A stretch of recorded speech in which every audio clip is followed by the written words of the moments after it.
Hello दोस्तों, कैसे हो? आई थिंक सब बढ़िया और पिटपाट हो गया। तो चलो आज सुनते हैं हिंदी कहानी। और बढ़िया लगे तो लाइक शेयर और सब्सक्राइब जरूर कर देना। तो चलो आओ सुन दो कहानी। एक गांव में मोहन नाम का एक आदमी था। वह अपने गांव में सबसे ज्यादा अमीर था। उसका एक ही बेटा था भानु।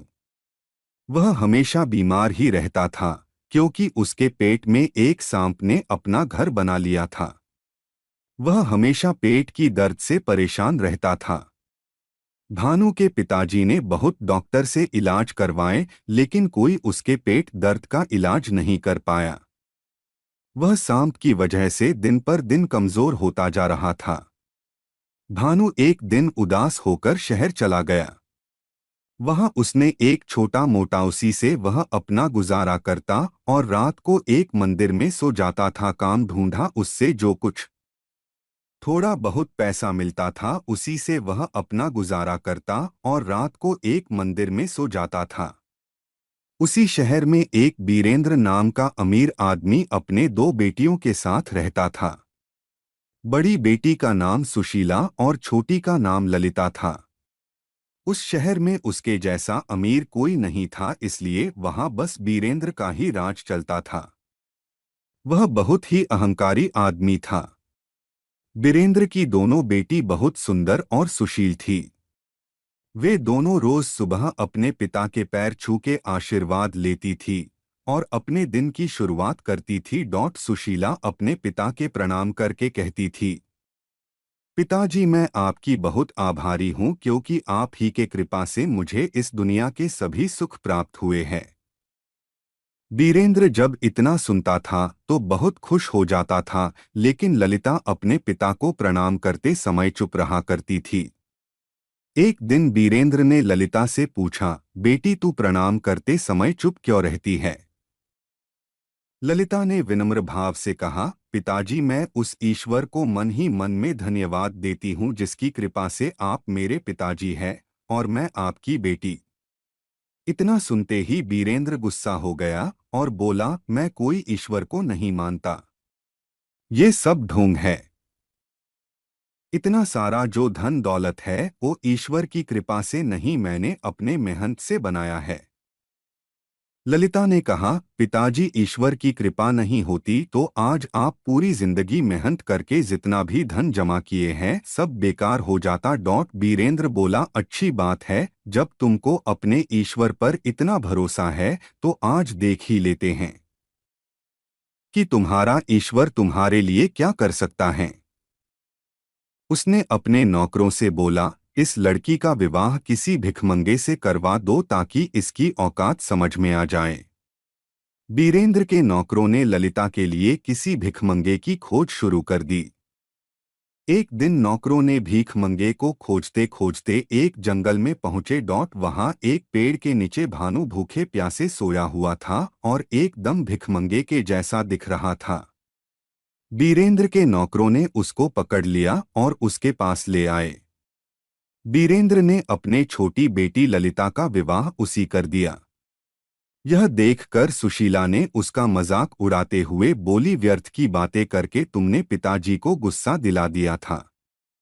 अब बहुत समय है, तू उनसे क्षमा मांग ले। क्या तुझे इतना भी पता नहीं कि किसी बड़े या अपने किसी गुरु सम्मान पिताजी की भावनाओं को चोट पहुंचाना सही नहीं? ललिता बोली, दुनिया में किसी से डरकर या अपने सुख के लालच में आकर जो व्यक्ति सत्य का साथ देना छोड़ देता है उनकी ईश्वर भी कोई मदद नहीं करता है और वो भी नाराज हो जाते हैं। और पिताजी के लिए मेरे मन में आदर का यह अर्थ नहीं है कि मैं उनके अहंकार में भी उनका साथ दूं। अगर मेरे भाग्य में भीख मांगना ही लिखा है तो उनको कौन रोक सकता है? बीरेंद्र ने ललिता और भानु को कुछ पैसे देकर अपने घर से निकल दिया और बोला, तुम अपना मुंह मुझे कभी मत दिखाना। ललिता ने खुशी खुशी अपने पति के साथ घर से निकल गई। जंगल की ओर चल पड़ी। चलते चलते थक गए और दोनों को प्यास भी लग गई थी। कुछ दूर गए तो रास्ते में उन्हें एक तालाब दिखा और वहीं पर रुक गए। दोनों वहां पर पानी पिए और आराम करने लगे। आराम करते करते दोनों वहीं पर सो गए। जब ललिता नींद से उठी तो उसने देखा कि उसका पति एकदम गहरी नींद में सोया हुआ था और उसके मुंह से एक सांप अपना फन बाहर निकालकर एक बिल की तरफ देख रहा था और उस बिल से दूसरा सांप अपना फन बाहर निकाल पहले वाले सांप को देख रहा था। दोनों सांपों ने एक दूसरे से बहस करना चालू कर दिया और एक दूसरे का रहस्य बताने लगे। रहस्य ही सुरक्षा है, बिल वाले सांप ने कहा। अरे दुष्ट, तू इतने सुंदर और नादान बालक का जीवन क्यों नष्ट कर रहा है? तू ये नहीं जानता ये कितने अमीर घर का लड़का है। तू इसको इतना कष्ट दे दिया है कि ये लड़का मजबूरी में अपना घर छोड़ दिया है। अब तो बंद कर दे अपनी दुष्टता। तभी भानु के मुंह वाले सांप बोला, तूने भी तो अपने बिल के अंदर एक विशाल खजाने को बर्बाद कर रहा है। तुझे तो मैंने कुछ नहीं कहा। तभी बिल वाला सांप बोला, मुझे तो किसी राजा के पूर्वजों द्वारा दिया गया वचन को निभाना है, इसलिए मैं इस खजाने का रक्षा कर रहा हूँ। तो मुंह वाला सांप बोला, अरे तू क्या रक्षा करेगा? कोई आदमी तेरे बिल में बस 2 बाल्टी गर्म पानी डाल दे तो तू मर जाएगा और खजाना भी उसका हो जाएगा। कोई इस रहस्य को नहीं जानता, इसलिए तू अब तक जिंदा है। फिर बिल वाला सांप बोला, तू भी तो इसी कारण जिंदा है कि मूर्ख की तेरा रहस्य कोई नहीं जानता। ललिता यह जानकर अचंभित हो गई कि उसका पति किसी अमीर घर का लड़का है। उसने जल्दी से बगल के गांव में गई और गांव वालों से मदद मांगी। पुरानी चावल और सरसों का काढ़ा को अपने पति भानु को पिला दी और इसके बाद बाल्टी का गर्म पानी उस बिल में डाल दी। दोनों सांप तड़पते हुए बाहर निकले और मर गए और भानु एकदम से ठीक हो गया। वह ललिता को दिल से धन्यवाद दिया और बोला, तुम नहीं होती तो पता नहीं मेरा क्या होता। ललिता ने खजाने वाली बात भानु को बताई और दोनों ने मिलकर उस जगह को खोदा तो वहां बहुत सोना, चांदी और हीरा निकला।